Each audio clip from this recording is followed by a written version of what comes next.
ముఖ్యమంత్రి చంద్రబాబు అధ్యక్షతన సమావేశమైన కేబినెట్ కీలక నిర్ణయం తీసుకుంది. నామినేటెడ్ పదవుల్లో బీసీలకు రిజర్వేషన్లకు సంబంధించి మంత్రిమండలి సమావేశంలో చర్చ జరగగా 34% రిజర్వేషన్లకు కేబినెట్ గ్రీన్ సిగ్నల్ ఇచ్చింది.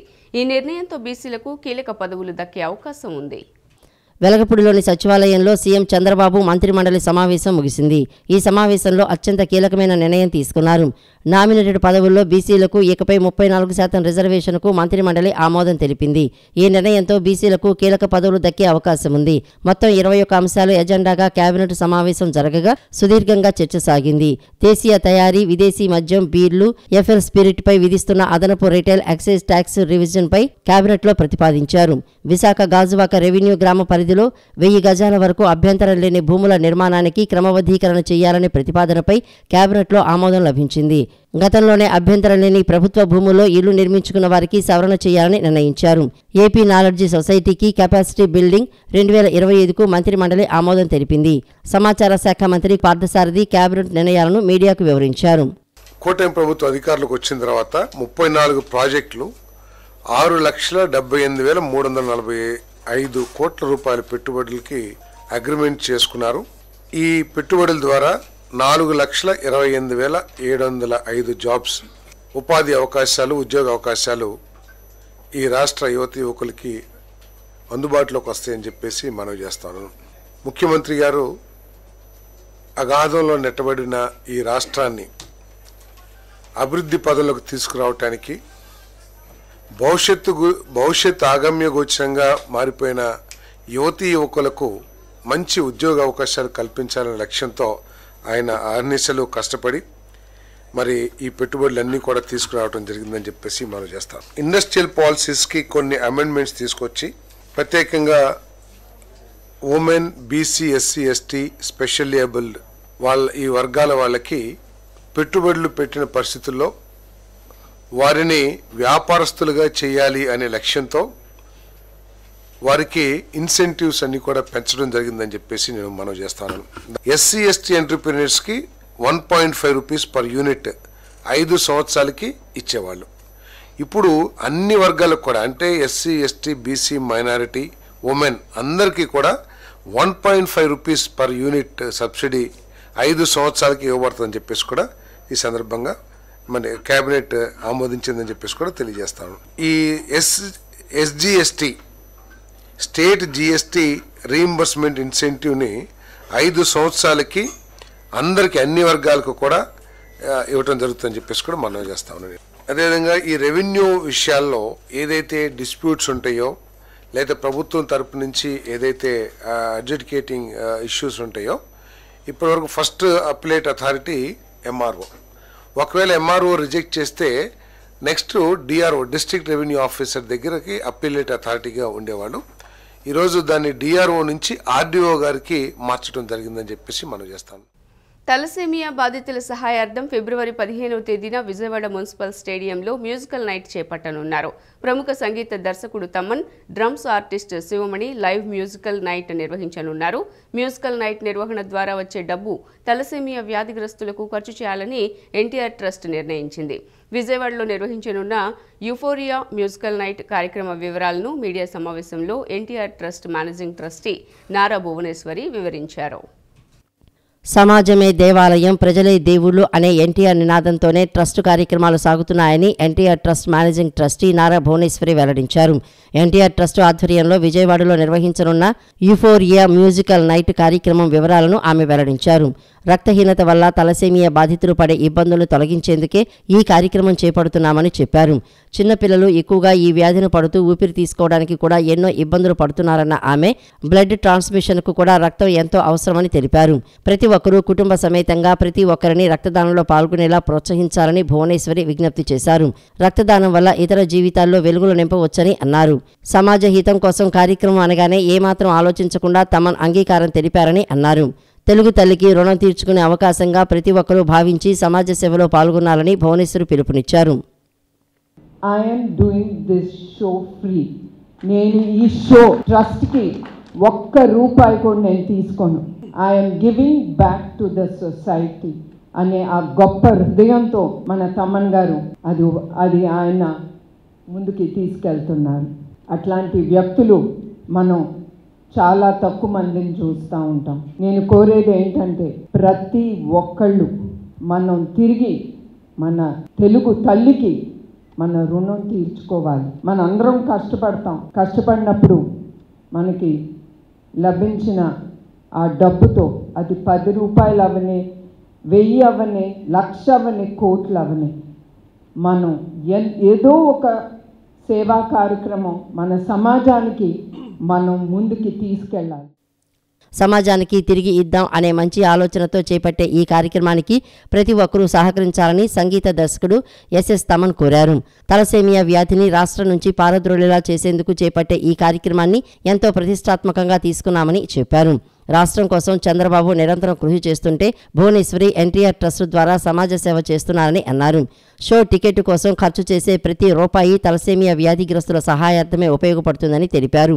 ఏపీలో మునుపెన్నడూ జరగని విధంగా 50 మందికి పైగా నిపుణులతో విజయవాడలో భారీ కార్యక్రమం నిర్వహిస్తున్నామని తమన్ వెల్లడించారు. మనం గివింగ్ బ్యాక్ టు సొసైటీ అనేది చాలా ముఖ్యమైన ఒక ఇంపార్టెంట్ థింగ్. అది పోస్ట్ కోవిడ్ తర్వాత ఎంతోమంది ఎన్నో సర్వీసెస్ స్టార్ట్ చేశారు. నాకు తెలిసిన సాఫ్ట్వేర్ కంపెనీస్, ఎన్నో హాస్పిటల్స్, నాతో వర్క్ చేసే మ్యూజిషియన్స్ కానీ ఎంతోమంది వాళ్ళ మైండ్ సెటే మారిపోయింది టువర్డ్స్ ద సొసైటీ. ఒక వైరస్ మనల్ని ఎంతో ఆపేసింది. మన ఇంట్లో మనల్ని ఒక 2 ఏళ్ళు ఇంట్లో కూర్చోబెట్టేసింది, పనులు లేకుండా, ఎన్నో విషయాలు చేయకుండా. సో ఫ్రమ్ దెర్ ఇస్ చాలా లెర్నింగ్ ఉండింది లైఫ్లో. ఓకే, ఇంతే కదా life, what we're going to take to the అన్నీ చేస్తాం, but what we're going to take at the end of the day.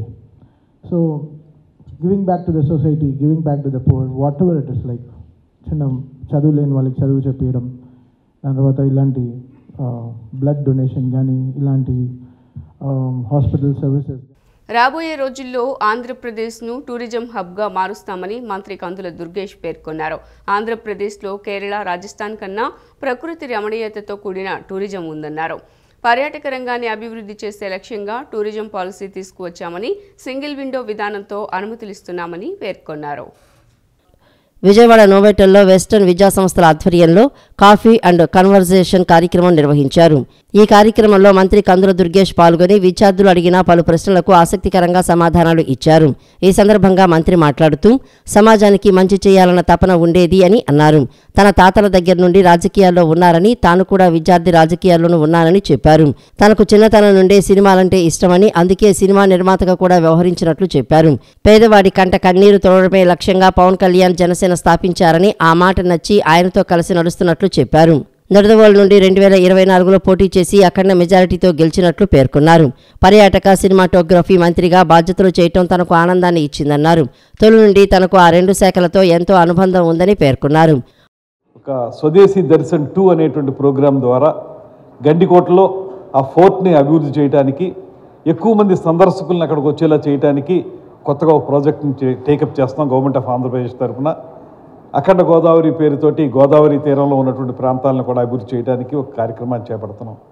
దాంతోపాటు రాష్ట్రంలో ఉన్నటువంటి మీరు చెప్పిన విధంగా ఏవైతే కోటలు ఉన్నాయో వీటన్నిటినీ పరిరక్షించడం, అదేవిధంగా సందర్శకులను ఎక్కువ మందిని, అంటే ఫుట్ఫాల్ ఎక్కువ వచ్చేలా చేయడానికి ఓ ప్రయత్నం జరుగుతూ ఉంది. అందులో భాగంగానే ఇవాళ మేము తీసుకున్నటువంటి కొత్త విధానం ఏంటంటే, ఒకరోజు దర్శనానికి వచ్చేటువంటి సందర్శకులు ఎవరైతే ఉంటారో, ఇప్పుడు తిరుపతి ఉంది, తిరుపతిలో వెంకటేశ్వర స్వామిని దర్శించుకుని పొద్దున్న దర్శించుకుని సాయంత్రం తిరిగి వెళ్ళిపోతారు. అక్కడ ఉండేదానికి, ఆ చుట్టూ ఉన్నటువంటి ఎక్స్పీరియన్సెస్ని వాళ్ళు అనుభవించడానికి చాలా తక్కువ మంది వెయిట్ చేస్తూ ఉంటారు. అలా కాకుండా అలా మీరు తీసుకుంటే శ్రీశైలం కానీ, తిరుపతి కానీ, వైజాగ్లో సింహాచలం కానీ, ఇలాంటి ప్రాంతాలు ఏవైతే ఉన్నాయో వీటన్ని చోట్ల కూడా కేవలం ఒక రోజు కోసం వచ్చినటువంటి పర్యాటకులు 2-3 రోజులు అక్కడ ఉండి సింహాచలం దర్శనం చేసుకుంటే ఆ పక్కన ఉన్న అరకులోయకి వెళ్ళేలాగా, అనంతగిరికి వెళ్ళేలాగా, లంబసింగికి వెళ్ళేలాగా, ఆ చుట్టుపక్కల ఉన్న అన్ని ప్రదేశాలని చూసి వచ్చేలాగా ఒక 3-4 రోజులు అక్కడ ఉండాలంటే దానికి ఒక ప్రత్యేకమైనటువంటి అక్కడ రిసార్ట్స్ ఉండాలి, వాళ్ళు స్టే చేయడానికి అవకాశాలు ఉండాలి. దాంతోపాటు ఇప్పుడు మనం చెప్పేది టెంపుల్ టూరిజం, గుడికి వస్తే, అదే కాకుండా ఎకో టూరిజం, పక్కనే ఉన్నటువంటి అరకులో ఎకో టూరిజం ఉంటుంది, వెల్నెస్ సెంటర్స్ ఉంటాయి, వెల్నెస్ టూరిజం ఉంటుంది, అదేవిధంగా అడ్వెంచర్ టూరిజం ఉంటుంది.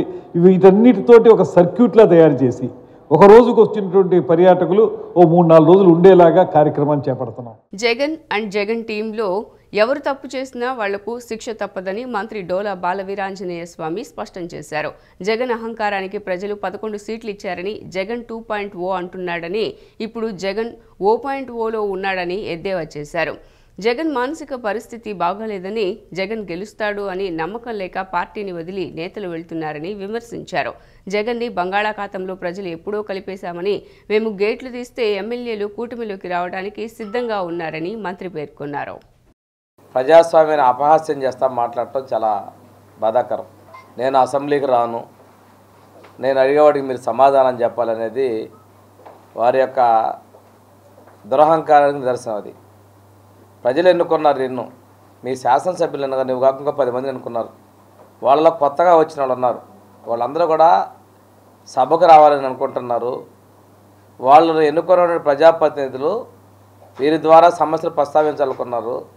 నువ్వు ఒక్కడవే కాకుండా అందరి గొంతు నొక్కే విధంగా మీరు మాట్లాడటం చాలా దుర్మార్గం. మా నాయకుడు మీరు కౌరవ సభగా చేసి అవమానించినప్పుడు కూడా మమ్మల్ని అందరినీ సభకు రమ్మని చెప్పారు, సభలోకి వెళ్ళి ప్రజా సమస్యలకు పోరాడమని చెప్పారు. అది మా నాయకుడికి ఉన్న చిత్తశుద్ధి. ఈరోజు అంతేకాకుండా మీరు ఇంకో సందర్భంలో మాట్లాడుతూ ఆ రోజు గొడ్డలపోటు గురించి మాట్లాడుతూనే ఈ రోజున పెద్దిరెడ్డి కుమారుడు గురించి కూడా మీరు మాట్లాడుకొని రావడం చూస్తూ ఉంటే వీటన్నిటికీ కూడా ముఠా నాయకత్వం మీరు పెంచి పోషిస్తున్నారు. దీని గురించి మీరు ఈరోజు నిస్సిగ్గుగా మాట్లాడటాన్ని కూడా యావత్ ప్రజానీకం గమనిస్తున్నారు. మీ ద్వంద్వ వైఖరి తెలియజేస్తూ ఉంది. మీరు చేసేటువంటి తప్పులను కూడా తెలియకుండా మీరే బయటేసుకుంటారనేది. రహదారి భద్రతపై విద్యార్థులు అవగాహన పెంచుకోవాలని డీటీసీ మోహన్ తెలిపారు. హెల్మెట్ ధరించకపోవటం వల్ల రోడ్డు ప్రమాదాలు జరిగినప్పుడు వాహనదారులు మృత్యువాత పడుతున్నారని తెలిపారు. రోడ్డు ప్రమాదాల నివారణకు ప్రతి ఒక్కరూ రహదారి భద్రతను పాటించాలని ఆయన సూచించారు. 36వ రహదారి భద్రత మాసోత్సవాలలో భాగంగా స్టెల్లా కళాశాలలో విద్యార్థులకు ట్రాఫిక్పై అవగాహన కార్యక్రమం నిర్వహించారు.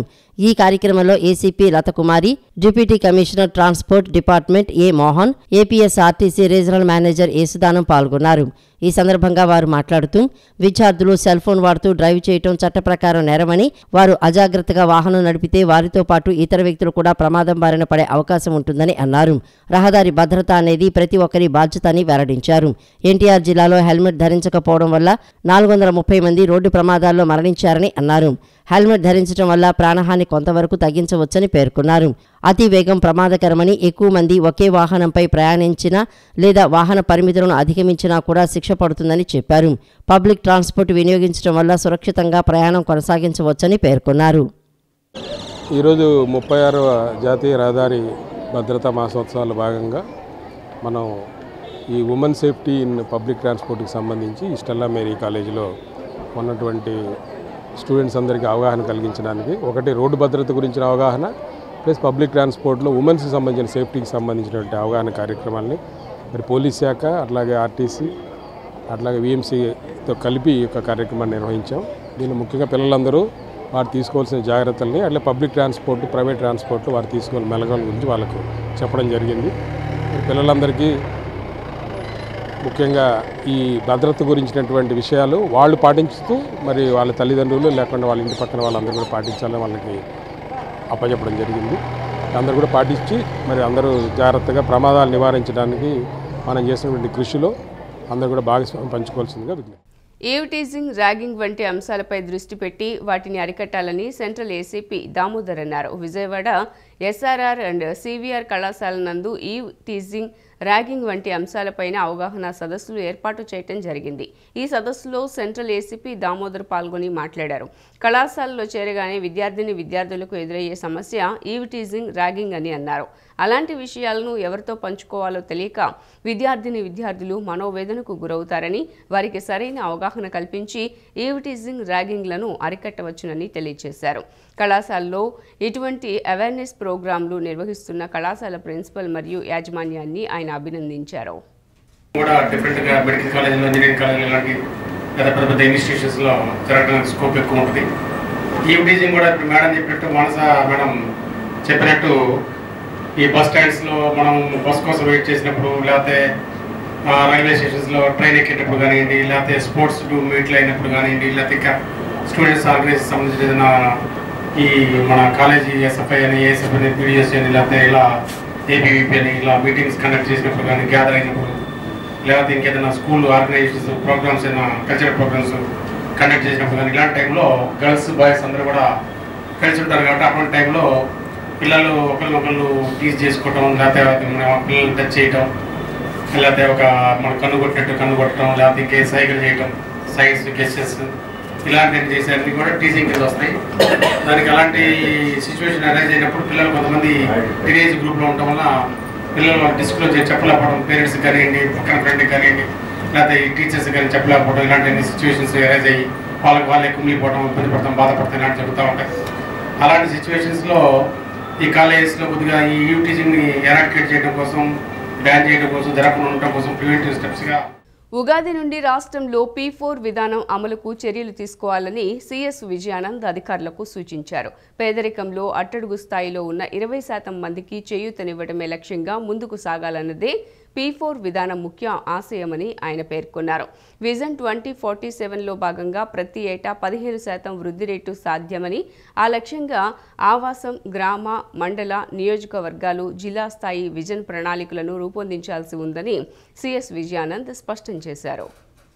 రాష్ట్రంలో వచ్చే ఉగాది నుండి P4 విధానం అమలుకు ప్రభుత్వం చర్యలు తీసుకుంటోందని ప్రభుత్వ ప్రధాన కార్యదర్శి కె విజయానంద్ వెల్లడించారు. P4 విధానంపై నిన్న రాష్ట్ర సచివాలయంలో ఆయన అధికారులు వర్చువల్గా పాల్గొన్న జిల్లా కలెక్టర్లతో సమీక్షించారు. ఈ సందర్భంగా సీఎస్ మాట్లాడుతూ పేదరిక నిర్మూలనే లక్ష్యంగా P4 విధానాన్ని అమలు చేయనున్నట్లు తెలిపారు. ముఖ్యంగా సమాజంలో ఆర్థికంగా ఉన్నత స్థానంలో ఉన్న 10% మంది, పేదరికంలో అట్టడుగు స్థాయిలో ఉన్న 20% మందికి చేయూతనివ్వడమే లక్ష్యంగా ముందుకు సాగాలన్నదే P4 విధానం ముఖ్య ఆశయమని ఆయన పేర్కొన్నారు. పూర్తి స్థాయిలో విధి విధానాల రూపకల్పనకు ప్రజల నుండి సూచనలు, సలహాలు స్వీకరించడంతో పాటు దీనికోసం ప్రత్యేకంగా ఒక పోర్టల్ను కూడా రూపొందిస్తున్నట్లు చెప్పారు. ఈ సలహాలు, సూచనలు ఆధారంగానే P4 విధానాన్ని అమలు చేస్తామని అన్నారు. పేదలకు సాయం చేసేందుకు ముందుకు వచ్చే పారిశ్రామికవేత్తలు, ఎన్ఆర్ఐలు తదితరులను ఉగాది రోజు జరిగే P4 ప్రారంభ కార్యక్రమానికి ప్రభుత్వం ఆహ్వానించి వారందరినీ ఒకే గొడుగు కిందకు తీసుకురావడం ద్వారా P4 అమలుకు శ్రీకారం చుట్టనున్నట్లు సీఎస్ చెప్పారు. స్వర్ణాంధ్ర విజన్ 2047లో భాగంగా ప్రతి ఏటా 15% వృద్ధి రేటు సాధనే లక్ష్యంగా ఆవాసం, గ్రామ, మండల, నియోజకవర్గం, జిల్లా స్థాయి విజన్ ప్రణాళికలను రూపొందించాల్సి ఉందని సీఎస్ విజయానంద్ స్పష్టం చేశారు. ఇందుకు గాను ప్రతి నియోజకవర్గానికి జిల్లా స్థాయి అధికారిని నోడల్ అధికారిగా నియమించాలని జిల్లా కలెక్టర్లను ఆదేశించారు. నోడల్ అధికారికి 6 సభ్యుల బృందం అనగా గ్రామ, వార్డు సచివాలయాలకు చెందిన 5, ప్రణాళిక శాఖ ద్వారా ఒక ప్రొఫెషనల్ సహాయపడతారని అన్నారు. ప్రణాళిక శాఖ ద్వారా ప్రత్యేక ప్రశ్నావళి ద్వారా వివరాలు సేకరించాల్సి ఉంటుందని, ఈ కన్సల్టెన్సీ సర్వేను ఫిబ్రవరి 7వ తేదీ నుండి 22వ తేదీలోగా సేకరించాల్సి ఉందన్నారు. ఈ సమయంలో పంచాయతీరాజ్, గ్రామీణాభివృద్ధి శాఖ, గ్రామ సభలు, పంచాయతీ సమావేశాలను ప్రణాళిక శాఖ ద్వారా జిల్లా స్థాయిలో ఇన్ఛార్జి మంత్రి నేతృత్వంలో వివిధ ప్రజాప్రతినిధులు, స్వచ్ఛంద సంస్థలు, నిపుణులతో సమావేశాల నిర్వహణ, విద్యాశాఖ ద్వారా పాఠశాలలు, కళాశాలల స్థాయిలో విద్యార్థులకు వ్యాసరచన, వక్తృత్వ పోటీలు, మున్సిపల్ శాఖ ద్వారా జిల్లా కేంద్రాల్లో పేదరిక నిర్మూలన ఆవశ్యకతపై మారథాన్ వంటివి నిర్వహించాల్సి ఉందని చెప్పారు. సిమెంట్ ఫ్యాక్టరీ కార్మికులు, యాజమాన్యాల సమస్యలను ముఖ్యమంత్రి నారా చంద్రబాబు నాయుడు దృష్టికి తీసుకువెళ్లి పరిష్కరిస్తామని కార్మిక శాఖ మంత్రి వాసంశెట్టి సుభాష్ హామీ ఇచ్చారు. సచివాలయంలో సిమెంట్ ఫ్యాక్టరీల యాజమాన్యంతో కార్మిక శాఖ మంత్రి వాసంశెట్టి సుభాష్ భేటీ అయ్యారు. ఈ భేటీలో కార్మికుల సమస్యలపై మంత్రి వాసంశెట్టి సుభాష్ చర్చించారు. సిమెంట్ ఫ్యాక్టరీల యాజమాన్యాలు పడుతున్న పలు సమస్యలు మంత్రికి ఫ్యాక్టరీ యాజమాన్యాలు విన్నవించాయి. మంత్రి సానుకూలంగా స్పందించి సమస్య పరిష్కారానికి కృషి చేస్తామని, కూటమి ప్రభుత్వం హయాంలో కార్మికులకు అండగా ఉంటామని హామీ ఇచ్చారు. తెలంగాణ ప్రభుత్వం చేసిన కులగణన సర్వే తప్పుల తడకగా ఉందని, ఎస్సీ, ఎస్టీ, బీసీలను తక్కువగా చూపటం దేనికి సంకేతమని అఖిల భారత మాల సంఘాల జేఏసీ చైర్మన్ ఉప్పులేటి దేవిప్రసాద్ ప్రశ్నించారు. కులగణన బిల్లును తక్షణమే రద్దు చేయాలని డిమాండ్ చేశారు. కేంద్ర ప్రభుత్వం చేయవలసిన కులగణనను డేటా ఆపరేటర్ల ద్వారా చేయించారని ఆయన విమర్శించారు. గురునానక్ కాలనీలోని తన కార్యాలయంలో ఏర్పాటు చేసిన విలేకరుల సమావేశంలో అఖిల భారత మాల సంఘాల జేఏసీ చైర్మన్ ఉప్పులేటి దేవిప్రసాద్ మాట్లాడారు. కుల గణనపై ఎటువంటి చర్చ జరగకుండా కేబినెట్లో ఆమోదించారని మండిపడ్డారు. అంత త్వరగా కేబినెట్లో ఎందుకు ఆమోదించారని ప్రశ్నించారు. దీని వెనుక కుట్ర దాగి ఉందన్న అనుమానం వ్యక్తం చేశారు. సెన్సస్ డిపార్ట్మెంట్ చేయాల్సిన సర్వేను రాష్ట్ర ప్రభుత్వం ఎలా చేస్తుందని ఆగ్రహం వ్యక్తం చేశారు. డేటా ఎంట్రీ ఆపరేటర్ల ద్వారా సర్వే చేశారని, ఇది ప్రభుత్వ సర్వే కాదని అన్నారు. 2024 డేటా ప్రకారం తెలంగాణలో 3,84,00,000 మంది జనాభా ఉన్నట్లు చెప్పారని, 2011లో 3,80,00,000 ఉన్నారని, 11 ఏళ్లలో కేవలం 4 లక్షల జనాభానే పెరిగారా అని నిలదీశారు. ప్లానింగ్ డిపార్ట్మెంట్ ద్వారా చేసిన డేటా సర్వేకు చట్టబద్ధత లేదని వ్యాఖ్యానించారు. న్యాయస్థానాల్లో ఈ డేటా కొట్టివేసే అవకాశం ఉందన్నారు. కుల గణన చేసి అభ్యంతరాలు స్వీకరించి గెజిట్ చేయాలని, కానీ తెలంగాణ సర్కార్ గెజిట్ చేయలేదని పేర్కొన్నారు. కుల గణన అనేది దేశవ్యాప్తంగా జరగాలని పేర్కొన్నారు. ఈ తెలంగాణ ప్రభుత్వం చేసినటువంటి యొక్క కుల సర్వే మేము తప్పుల తడకగా భావిస్తున్నాం. దీన్ని పూర్తిగా మేము వ్యతిరేకిస్తున్నాం. మా అఖిల భారత మాల సంఘం దీన్ని పూర్తిగా వ్యతిరేకిస్తుంది. ఇది సమగ్రమైన సర్వే కాదు. దీనిలో అనేక రకాలైనటువంటి తప్పుల దొరల్ని వీటిని సవరించుకునే అవకాశం లేకుండా ప్రభుత్వం కేబినెట్ ఆమోదించింది. కేబినెట్ కూడా త్వరగా హడావుడిగా ఎలాంటి చర్చ జరగకుండా ఆమోదం చేయడం జరిగింది. అంత త్వరగా ఆమోదించాల్సిన అవసరం తెలంగాణ ప్రభుత్వానికి ఏమొచ్చింది, దీనిలో ఏ రకమైనటువంటి మరి కుట్ర దాగి ఉంది అనేటటువంటి దాని మీద మేము ఇవాళ ప్రశ్నిస్తున్నాం తెలంగాణ ప్రభుత్వాన్ని. మీరు సరైనటువంటి సమాచారాన్ని సేకరించారా? దానికి అసలు సేకరించిన వాళ్ళకి సేకరించే అధికారం ఉందా? సమాచారాన్ని సేకరించాలి, సెన్సస్ తీయాలి అంటే సెన్సస్ డిపార్ట్మెంట్ చేయాలి, కేంద్ర ప్రభుత్వం చేయాలి. కేంద్ర ప్రభుత్వం చేయాల్సినటువంటి బాధ్యతని రాష్ట్ర ప్రభుత్వం ఎందుకు తీసుకుంది? సరే, రాష్ట్ర ప్రభుత్వం తీసుకుని చేసిందంటే ప్లానింగ్ డిపార్ట్మెంట్ ఎందుకు చేసింది? ప్లానింగ్ డిపార్ట్మెంట్లో ఎవరిని చేశారంటే డేటా ఎంట్రీ ఆపరేటర్స్ని బయట నుంచి రిక్రూట్ చేసి బయట వ్యక్తుల ద్వారా ఈ యొక్క కులగణన అనేటువంటిది చేయటం జరిగింది. రాష్ట్ర ఆర్థిక రంగాన్ని చిన్నాభిన్నం చేసి అన్ని రంగాలను అధపాతాళంలోకి నెట్టేసిన జగన్ రెడ్డి నేడు కూటమి ప్రభుత్వం విషం చిమ్మటం విడ్డూరంగా ఉందని శాసనమండలి చీఫ్ విప్ పంచుమర్తి అనురాధ అన్నారు. చెప్పిన అబద్ధాన్నే మరలా చెప్పడం, అబద్ధాలను నిజాలుగా చిత్రీకరించడంలో జగన్ రెడ్డి ఆరితేరాడని ఆమె ధ్వజమెత్తారు. నిన్న మంగళగిరిలోని తెలుగుదేశం పార్టీ కేంద్ర కార్యాలయంలో నిర్వహించిన విలేకరుల సమావేశంలో ఆమె మాట్లాడుతూ జగన్ రెడ్డి లాంటి నిజమైన చంద్రముఖిని తెరమేయడానికి ప్రజలు రజనీకాంత్ లాగా ఎన్నికల్లో మారారన్నారు. 4 సార్లు ముఖ్యమంత్రిగా చేసిన వ్యక్తిని సంబోధించిన తీరు జగన్ రెడ్డి సంస్కారహీనుడనడానికి అర్థం పడుతోందన్నారు. చంద్రముఖిలాగా ప్రవర్తించి రాష్ట్రాన్ని అల్లకల్లోలం చేసిన అసలు చంద్రముఖి జగన్ రెడ్డి అని ఎద్దేవా చేశారు. ఆర్థిక ఉగ్రవాదైన జగన్ రెడ్డి ఆర్థిక వ్యవస్థను గురించి మాట్లాడటం విడ్డూరమన్నారు. ఆర్థిక ఉగ్రవాది అయిన ఈ జగన్మోహన్ రెడ్డి ఆర్థిక వ్యవస్థ గురించి మాట్లాడటం చాలా విడ్డూరంగా ఉంది అని చెప్పి ఈ సందర్భంగా తెలియజేస్తా ఉన్నాం. లక్షల కోట్లు లూటీ చేసి 31 క్రిమినల్ కేసులు నెత్తి మీద పెట్టుకొని దేనికి కూడా ప్రజలకి సమాధానం చెప్పే పరిస్థితుల్లో ఉండి ఇతను విశ్వసనీయత గురించి విలువల గురించి మాట్లాడటం చాలా ఆక్షేపణీయంగా ఉంది అని చెప్పి ఈ సందర్భంగా నేను తెలియజేస్తా ఉన్నాను. మీరు నాశనం చేసిన, విధ్వంసం చేసిన అమరావతి, ఈరోజు అమరావతి నిర్మాణం వేగవంతం చేశారు నారా చంద్రబాబు నాయుడు గారు. జగన్మోహన్ రెడ్డి విధ్వంసం చేసిన పోలవరాన్ని మరి ఊపందుకునేలాగా ముందుకు తీసుకెళ్లారు నారా చంద్రబాబు నాయుడు గారు అని చెప్పి ఈ సందర్భంగా తెలియజేస్తా ఉన్నా. జగన్మోహన్ రెడ్డి ఒక్క ఉద్యోగం కూడా ఇవ్వకపోతే ఈనాడు నారా చంద్రబాబు నాయుడు గారు 20 లక్షల ఉద్యోగాలకి ఇవ్వటం కోసం అడుగులు ముందుకు వేశారు. 90% ముందుకు వేశారు. మొన్న దావోస్తో అది తేలిపోయిందనే విషయం. లేని చట్టాలను తీసుకొచ్చి, దిశా చట్టం అని అదని ఇదని తీసుకొచ్చి యువత 30,000 మంది ఆడపిల్లలు ఏమైపోయారో కూడా తెలియని పరిస్థితుల్లో మీరు ఈ రాష్ట్రాన్ని జగన్మోహన్ రెడ్డి నాశనం చేస్తే అవన్నీ గాడిలో పెట్టడమే కాకుండా ముఖ్యంగా యువతని ముందుకు నడిపించేదానికి మంచిగా డ్రగ్స్ పైన కూడా ఉక్కు పాదం మోపారు అనే విషయాన్ని మీరు గమనించుకోవాలని చెప్పి ఈ సందర్భంగా తెలియజేస్తున్నా.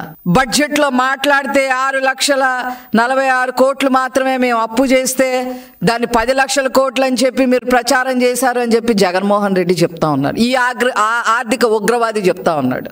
బుర్ర పెట్టి ఆలోచించండి. ప్రెస్ మీట్లు పెట్టేటప్పుడు మీరు బుర్ర పెట్టి ఆలోచించి మాట్లాడాలి అని చెప్పి ఈ సందర్భంగా తెలియజేస్తాం. ఎస్సీ వర్గీకరణపై రాష్ట్ర ప్రభుత్వం నియమించిన రిటైర్డ్ ఐఏఎస్ అధికారి రాజీవ్ రంజన్ మిశ్రాను మాజీ MLA Madiga corporation chairman Undavalli Sridevi మర్యాదపూర్వకంగా కలిశారు. ఈ సందర్భంగా ఎస్సీలకు సంబంధించిన పలు సమస్యల గురించి వివరించారు. ఎన్నో ఏళ్లుగా మాదిగ ఉపకులాలు ఎస్సీ వర్గీకరణ కోసం పోరాడుతున్నారనే అంశాన్ని ఆమె వివరించారు. వర్గీకరణతో అన్ని వర్గాలకు సమన్యాయం జరుగుతుందని ఆమె తెలిపారు. ఈ కార్యక్రమంలో సిద్దిల అవినాష్, సిద్దిల వివేక్, బోరుగడ్డ వరప్రసాద్, రవి, శ్రీకాంత్, నాగేళ్ల ప్రదీప్ పాల్గొన్నారు. కృష్ణా జిల్లా పెనంలూరు నియోజకవర్గం ఉయ్యూరు మండలంలోని చిన్న ఓగిరాల గ్రామంలో క్షుద్ర పూజలు కలకలం రేపాయి. రాజకీయ కక్షతో ప్రత్యర్థులు హతమార్చేందుకు పన్నిన పన్నాగాన్ని ఉయ్యూరు పోలీసులు ఛేదించారు. క్షుద్ర పూజలు జరుగుతున్నాయనే మూఢనమ్మకంతో వారి మానసిక స్థైర్యం కోల్పోయి అనవసరంగా డబ్బులు పోగొట్టుకోవద్దని, అలాంటి ముఠాల బారిన పడొద్దని సిఐ మురళీకృష్ణ తెలియజేశారు. ఉయ్యూరు మండలం చిన్న ఓగిరాల గ్రామంలో గత పంచాయతీ ఎన్నికల్లో ఓటమి పాలైన వైసీపీ పార్టీకి చెందిన పాలడుగు శివజ్యోతి తన రాజకీయ ప్రత్యర్థి వెనిగళ్ల కుటుంబరావును హతమార్చేందుకు ఓ ముఠాతో 13 లక్షల రూపాయలకు భేదం కుదుర్చుకుంది. పెనమలూరు గ్రామానికి చెందిన జంపన విజయ్ కుమార్తో మంతనాలు జరిపి యనమల కుదురులో క్షుద్ర పూజలు చేసే మణికంఠ స్వామి ఉన్నట్లు తెలుసుకుని అతని ద్వారా పూజలు జరిపి కుటుంబరావు ప్రాణాలు తీసేందుకు 13 లక్షల రూపాయలతో ఒప్పందం కుదుర్చుకున్నారు. వీరికి చిన్న ఓగిరాల గ్రామానికి చెందిన చిట్టినేని హరినాథ్ సహకరించారు. గ్రామస్తుల ద్వారా విషయం తెలుసుకున్న వెనిగళ్ల కుటుంబరావు రూరల్ పోలీస్ స్టేషన్లో ఫిర్యాదు చేశారు. ఫిర్యాదు స్వీకరించిన ఉయ్యూరు పోలీసులు నిందితులను పట్టుకుని విచారణ చేసి పూర్వాపరాలను మీడియా ముందు ఉంచారు. నిందితుల వద్ద నుండి 2 సెల్ ఫోన్లు, సులేమాన్ రాయి, 2 చెక్క బొమ్మలను స్వాధీనం చేసుకున్నారు. ఈ విలేకరుల సమావేశంలో కంకిపాడు సీఐ మురళీకృష్ణ మీడియాతో మాట్లాడుతూ ఎవరైతే బాధలు, నిరాశ, నిస్పృహలు, మానసికంగా ఇబ్బందులు పడుతున్నారో వారిని ఎంచుకుని వారి బాధలు పోగొడతామని, వారికి సంపద వచ్చే విధంగా పూజలు చేస్తామని, వారి వద్ద శక్తులు ఉన్నటువంటి రాయి, లోహపు పాత్రల ద్వారా రైస్ పుల్లింగ్ చేయిస్తామని నమ్మబలికి ఆసక్తి కలిగిన వస్తువు మీ వశం కావాలంటే మీపై దుష్ట శక్తులు పనిచేయకుండా పూజలు చేయాలని నమ్మబలికి వారి వద్ద నుండి దపదపాలుగా డబ్బులు గుంజుతారని, కాబట్టి ప్రజలు క్షుద్ర పూజలు జరుగుతున్నాయనే మూఢనమ్మకాలతో వారి మానసిక స్థైర్యం కోల్పోయి అనవసరంగా డబ్బులు పోగొట్టుకోవద్దని, అలాంటి ముఠాల బారిన పడవద్దని సిఐ మురళీకృష్ణ తెలిపారు. చేతబడి అనేటువంటి మూఢనమ్మకానికి సంబంధించినటువంటి ఈ పొదబడి వ్యవహారంతో చంపించాలనే ఉద్దేశంతో ఆమె ఇంట్లో పనిచేస్తున్న రాజా అనే అమ్మాయి ద్వారా పరిచయమైనటువంటి జంపన విజయ్ కుమార్ పెనంలూరుకి చెందిన ఇతను నాకు తెలిసినటువంటి క్షుద్ర పూజలు చేసేటువంటి లంకే మణికంఠ స్వామి ఉన్నాడు. అతని ద్వారా మనం మీ యొక్క కోరికను తీర్చుకోవచ్చని చెప్తాడు. ఆ మాటలో ఆమె నమ్మి ఈ విజయ్ కుమార్ ద్వారా ఈ మణికంఠ స్వామిని పిలిపించుకోవడం, మరి వీళ్ళు దాని మీద ఒక గ్రూపుగా ఏర్పడి ఆ మణికంఠ స్వామికి ఈ విజయ్ కుమార్కి ఈమె సుమారుగా విజయ్ కుమార్కి 13 లక్షల రూపాయల వరకు ఆమె అకౌంట్ ద్వారా పే చేసింది. ఇంతకీ ఆ రాయి సులేమాన్ రాయి అని చెప్పి ఏ రాయి అయితే చెప్పాడో ఆ రాయిని అమెజాన్లో 250 రూపాయలకి తెప్పిస్తాడు. తెప్పించి ఆమెను నమ్మగలుగుతాడు. దీని ద్వారా మన శత్రువులను, ప్రత్యర్థులను కూడా కట్టడి చేయొచ్చు అని శివజ్యోతికి చెప్పడం, ఆ రాయి గురించి కూడా వీళ్ళు చర్చలు జరుపుతారు. సిటీ న్యూస్ ఇంతటితో సమాప్తం. తిరిగి వార్తల్లో మళ్ళీ కలుద్దాం. అంతవరకు సెలవు. నమస్కారం.